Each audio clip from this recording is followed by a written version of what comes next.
Hello everyone, मैं session सेनीवाल स्वागत करता हूं आपका एडवेंट आईएएस यूट्यूब चैनल पे। जैसा कि अब तक आपने सुन ही लिया होगा कि यूपीएससी ईपीएफओ की वैकेंसी आ गई है। तो मैं आपको बता दूं कि यूपीएससी ईपीएफओ की जो वैकेंसी आई है उसमें 2 वैकेंसीज हैं। एक है एपीएफसी का जिसमें 159 वैकेंसीज है, एक है एओयूओ का जिसमें कि आपकी 418 वैकेंसीज है। तो ये लेवल 10 की है, assistant provident fund commissioner, account officer, enforcement officer. ये लेवल 10 की है, ये लेवल 8 की है।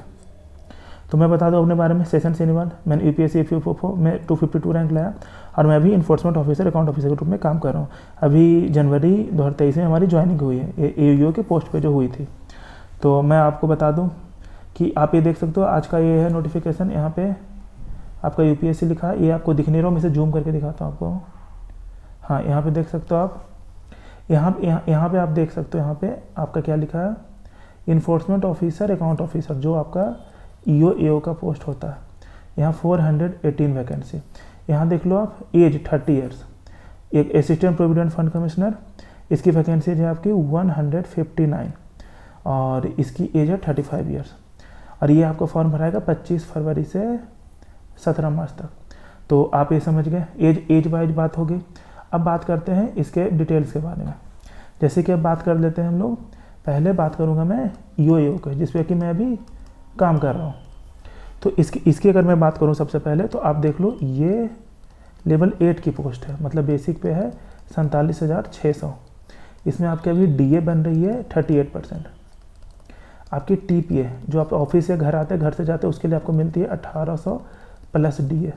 ये जेड और बाई सिटीज में, एक सिटीज में ये डबल हो जाती है, 3600 प्लस डीए। फिर एक एफए मिलता है जो कि हर जगह 2000 फिक्स है। फिर एचआर है, वो 9 या 18 या 27% एक्स बाई जेड सिटीज के अकॉर्डिंग मिलती है। तो चलिए, और इस पर आगे बात करते हैं।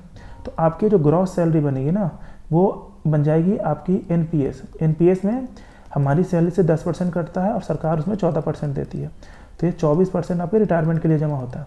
अगर इसे हटा देना तो बनती है हमारी net salary, in hand salary जिसे कहते हैं। तो ये आपकी आएगी 70K प्लस एक सिटीज में और बाई सिटीज में। जेड सिटीज में थोड़ी सी आप कम कर लो, 67 के राउंड कर लो। तो अब बात करते हैं एपीएफसी की।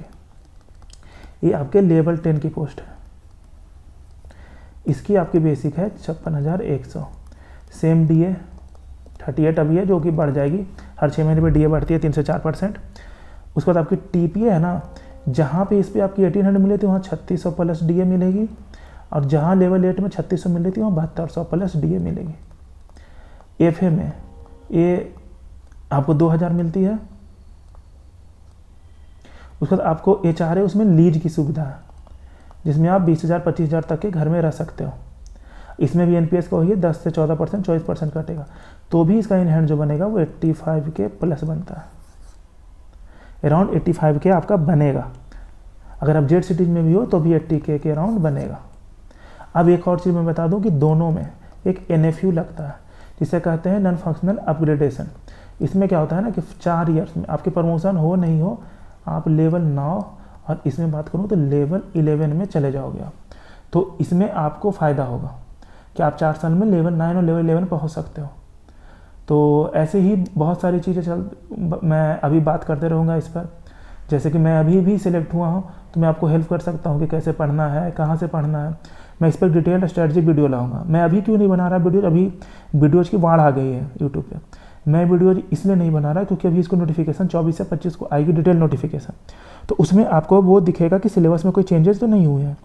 उसी हिसाब से मैं आपको डिटेल वीडियो बनाऊँगा, कहाँ से सोर्स है सब कुछ बताऊँगा। आप इस चैनल पर भरोसा करें, आपको पूरा बताया जाएगा फ्री ऑफ कॉस्ट कि आपको कहाँ से पढ़ना, कितना पढ़ना, क्योंकि आपको पता है result at last self study ही करनी होती है। आप कोचिंग कर सकते हो, लेकिन कोचिंग के बाद भी आपको खुद से तो पढ़ना ही होगा। तो इसी तरीके से हम बात करते रहेंगे, मिलते रहेंगे। और उनके लिए बहुत अच्छा मौका है ना, जिनका पिछले जिसमें मैं सेलेक्टेड हूँ उसमें नहीं हुआ है जिनका, क्योंकि अगर उनका नहीं हुआ था ना, कुछ नंबर से मिस हुआ या चलो तैयारी नहीं हो पाई ना, तो इतनी जल्दी वैकेंसी आती नहीं है।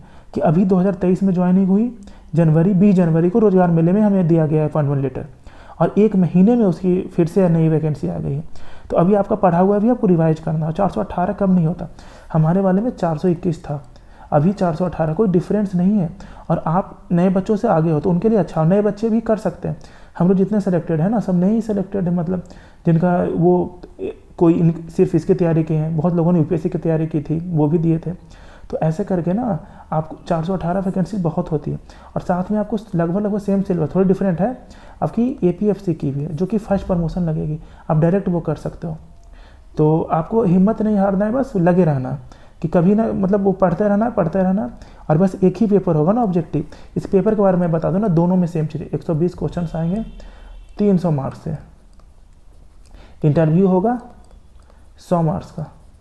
तो आपको ये देखना है कि आपको इसी में इतने नंबर ले आना ना 300 में, कि इंटरव्यू से फ़र्क नहीं पड़ता। और इंटरव्यू का मैं बता दूं ना कि इसमें क्वालिफाइंग मार्क्स होता है 50 मार्क्स फॉर जनरल, एक इससे अगर कम आ गया ना तो आप 300 में 300 लाते कोई वैल्यू नहीं। 45 for OBC, 44 SC and like back, ऐसे ही है एससी एंड एसटी के लिए। तो ऐसे करके आप ये कर सकते हैं ना, आपको 50 ही टारगेट करना है, कम से कम 50 तो लाना ही है।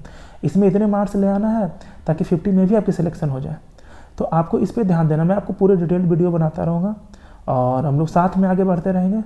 आपको वीडियो अच्छा लगा तो आप सब्सक्राइब करें, कमेंट करें, अगर कोई भी दिक्कत हो आप कमेंट करें, मैं रिप्लाई करूँगा। उसी दिन रिप्लाई करूँगा या उसके अगले दिन रिप्लाई करूँगा, लेकिन मैं वादा करता हूँ कि रिप्लाई ज़रूर करूँगा।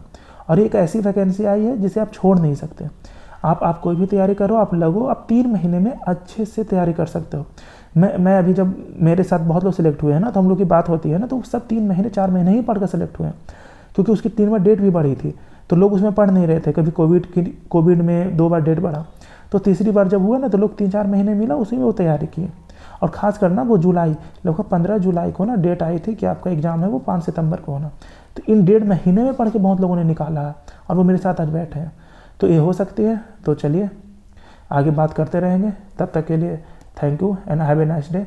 और आपको अगर वीडियोज अच्छी लगी तो इसे सब्सक्राइब करें चैनल को और कमेंट करें, और बताएं कमेंट्स में कि आपको क्या पूछना है। कोई भी डाउट हो, बहुत लोगों का भी बहुत से डाउट्स है, तो मैं सबका जवाब दूंगा, उसी दिन दूंगा, उसे अगले दिन दूंगा। चलिए thank you and have a nice day.